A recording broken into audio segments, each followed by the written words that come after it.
रुकिए, अगर आप 25 बाय 40 फुट के प्लॉट पर घर बनाने की सोच रहे हैं तो यह वीडियो आपके लाखों रुपए बचा सकता है, क्योंकि आज मैं आपको दिखाने वाला हूं एक परफेक्ट 3 BHK प्लान, इसकी रियल कंस्ट्रक्शन कॉस्ट और वो 5 बड़ी गलतियां जो 90% लोग घर बनाते समय करते हैं। वीडियो को अंत तक ज़रूर देखें, क्योंकि आखिर में मैं एक प्रो टिप बताऊंगा जिससे आपका घर और भी प्रीमियम लगेगा। नमस्कार दोस्तों, आज हम देखने वाले हैं 25 बाय 40 फीट के प्लॉट पर बना स्मार्ट 3 BHK हाउस प्लान। यह प्लान छोटे प्लॉट के लिए स्पेस एफिशिएंट है, बजट फ्रेंडली है और फ्यूचर एक्सपेंशन के लिए भी रेडी है। यह प्लॉट है 25 फीट बाय 40 फीट की जगह पे, जिसका एरिया है 1000 स्क्वायर फुट। फ्रंट एरिया में हमने यहाँ पे पार्किंग के लिए भी स्पेस दिया है, जिसका साइज़ है 11 फुट 4 इंच बाय 10 फुट। और हमने यहाँ पे एक छोटा गार्डन भी हमने प्रोवाइड किया है।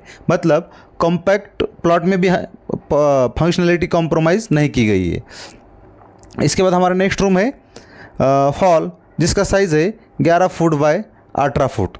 स्पेसियस लिविंग रूम हमने यहाँ पे प्रोवाइड किया है, जिसमें dining plus sofa plus TV setup आसानी से फिट किया गया है।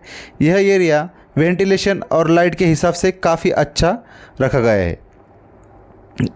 लिविंग रूम मतलब हॉल के बाद हमारा नेक्स्ट रूम है किचन, जिसका साइज़ है 11 foot by 8 foot. L shape platform हमने यहाँ पे प्रोवाइड किया है। साथ ही साथ वॉशिंग मशीन और फ्रिज के लिए भी हमने यहाँ पे स्पेस प्रोवाइड किया है। साथ में हमने यहाँ पे OTS मतलब ओपन टू स्काई एक डक्ट भी प्रोवाइड किया है। उस डक्ट से आपके घर में प्रॉपर नेचुरल लाइट और प्रॉपर वेंटिलेशन मतलब हवा भी आ सकता है। किचन के बाद हमारा नेक्स्ट रूम है बेडरूम नंबर 1, जिसका साइज़ है 9 फुट बाय 10 फुट। ये एक हमारा कॉमन बेडरूम है, जो कि आप अपने गेस्ट और अपने नहीं तो छोटे बच्चों के लिए भी इस रूम का आप यूज़ कर सकते हैं। इसके बाद हमारा नेक्स्ट बेडरूम है बेडरूम नंबर 2, जिसका साइज़ है 10 फुट 6 इंच बाय 10 फुट। ये जो साइज़ है घर का, एक बैलेंस टाइप साइज़ है। मतलब एक तो ये छोटा भी नहीं है और ज़्यादा बड़ा भी नहीं है। एक आपका मीडियम साइज़ का ये बेडरूम है, जिसमें आप एक डबल बेड, एक वार्डरोब भी आप प्रोवाइड कर सकते हैं। इसके बाद हमारा है बेडरूम नंबर 3, जिसका साइज़ है 12 फुट बाय 9 फुट 6 इंच। एक सबसे बड़ा कमरा है, ये मास्टर यूज़ के लिए भी परफेक्ट है। मतलब इसको हमने यहाँ पे अटैच में टॉयलेट भी प्रोवाइड किया है और एक मास्टर बेडरूम है। इसमें आपको डबल बेड, वार्डरोब, इतना स्पेस आपके लिए बहुत ही सफिशिएंट है। इसको हमने यहाँ पे 2 विंडो भी प्रोवाइड किए हैं, जिससे आपका बेडरूम का प्रॉपर वेंटिलेशन मेंटेन हो सके। इसके बाद हमारा नेक्स्ट रूम है टॉयलेट। यहाँ पे हमने इस प्लान में 2 टॉयलेट्स प्रोवाइड किए, जिसका साइज़ है 5 फुट बाय 6 फुट और दूसरे टॉयलेट का साइज़ है 3 फुट 4 इंच बाय 7 फुट। इसको भी हमने यहाँ पे ओपन टू स्काई एक डक्ट प्रोवाइड किया है, जिससे आपके टॉयलेट में अच्छी तरह से वेंटिलेशन और लाइट भी आता है और स्मेल, टॉयलेट से जो स्मेल आता है वो आप रिड्यूस कर सकते हैं। साथ ही साथ एयर सर्कुलेशन अच्छी तरह से होता है। इसके बाद है हमारा नेक्स्ट स्टेयरकेस। यहाँ पे हमने इंटरनल स्टेयरकेस दिया है, जिसका फ्यूचर में सेकंड फ्लोर के कंस्ट्रक्शन के लिए आसानी से इसका यूज हो सकता है। तो दोस्तों, ये था हमारा 25 फीट बाय 40 फीट के प्लान। इसके बाद देखते हैं इस घर का कंस्ट्रक्शन का कॉस्ट। यहाँ पे हमारा जो 25 बाय 40 फीट का जो घर है, इसका टोटल जो कंस्ट्रक्शन एरिया है ये है हमारा 1000 स्क्वायर फुट। अगर हम इसका बेसिक अगर रेट अगर मार्केट रेट देखते हैं तो 1500 से 1800 रुपये पर स्क्वायर फुट अभी चालू मार्केट रेट है। इसके हिसाब से अगर हम खर्चा निकालते हैं तो 15 से 18 लाख के बीच में हमारा एक खर्चा हो सकता है। अगर हम इसको मिडल रेंज के मतलब मीडियम अगर इसका रेट देखते हैं, मतलब स्टैंडर्ड अगर हम क्वालिटी का मटेरियल यूज़ करते हैं, तो इसका रेट लगभग हो जाएगा 1800 से 2200 रुपये पर स्क्वायर फुट। मतलब इसके हिसाब से हमारा इसका कॉस्ट हो जाएगा 18 से 22 लाख रुपए। तो ये तो एक मतलब मिडल रेंज का मतलब मीडियम क्वालिटी का मटेरियल अगर आप यूज़ करते हैं तो उसके हिसाब से आपका घर 18 से 22 लाख रुपए आपका खर्चा आ सकता है। अगर इसके बाद आप अगर प्रीमियम फिनिश मतलब अगर अच्छे एकदम हाई क्वालिटी का मटेरियल यूज़ करते हैं, हाई क्वालिटी का फिटिंग्स यूज़ करते हैं, प्लम्बिंग का रहे, इलेक्ट्रिकल का रहे, तो उसका रेट अभी ये अगर हम चालू मार्केट रेट के हिसाब से देखते हैं तो 2200 से 3000 रुपये पर स्क्वायर फुट तक का इसका रेट है।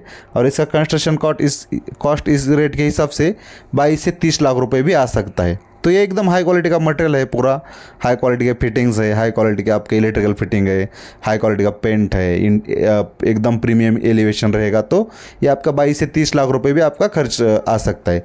इसके बाद मैं कुछ आपको एक खास टिप ध्यान रखने के लिए बोलूँगा कि इसमें आपका ये 22 से 30 लाख रुपए जो खर्चा है, इसमें आपका लैंड का कॉस्ट और इंटीरियर का कॉस्ट मेंशन नहीं है। इसमें अगर आप लैंड का और इंटीरियर का कॉस्ट ऐड करेंगे तो इसमें आपका टोटल घर का खर्च अलग हो सकता है। तो दोस्तों, इसके बाद मैं आपको बताने वाला हूँ कुछ कॉमन मिस्टेक्स जो कि लोग घर बनाते टाइम करते हैं। उसमें हमारा गलती नंबर जो 1 है, वेंटिलेशन को इग्नोर करना। मतलब आप घर बनाते टाइम आपको खास एक बात ध्यान रखना है कि जितना हो सके वेंटिलेशन का आपको घर में प्रोविज़न करना है। मतलब उसके लिए क्या करना है, अगर आपके घर के बाजू में दूसरे किसी का घर रहेगा तो आपको ओपन टू स्काई डक्ट अंदर की तरफ प्रोवाइड करने हैं। मतलब उससे होगा क्या, आपके जो भी बेडरूम्स वगैरह है उसको आप उस साइड से, उस डक्ट से आप उसमें विंडोज़ वगैरह प्रोवाइड कर सकते। हमारा नेक्स्ट जो गलती नंबर 2 है, वीक फाउंडेशन।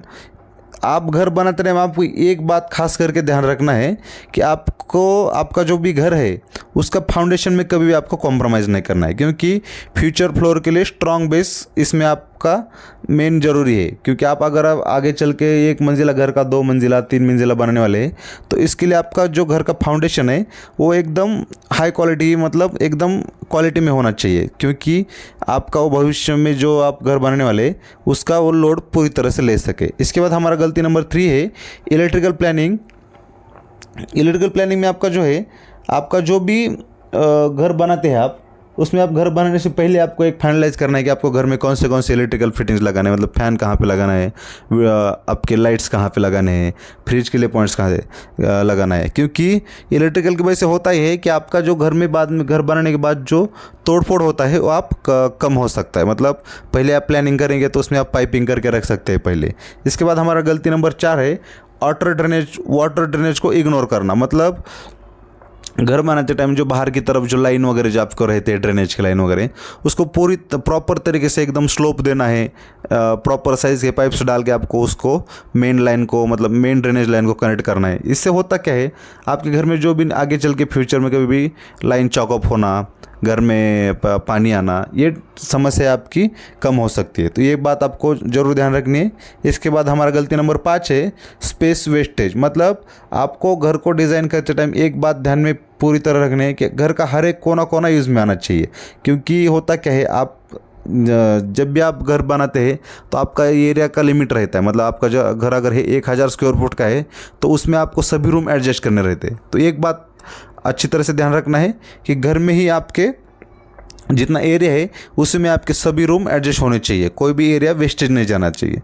तो दोस्तों, इसके साथ ही मैं आपको कुछ एडिशनल टिप्स बताने वाला हूँ। अगर आप हॉल और किचन के बीच सेमी ओपन पार्टीशन लगाते हैं तो आपका घर मॉडर्न दिखेगा। मतलब आपको क्या करना है, किचन के लिए सेपरेट प्रोविज़न नहीं करना है।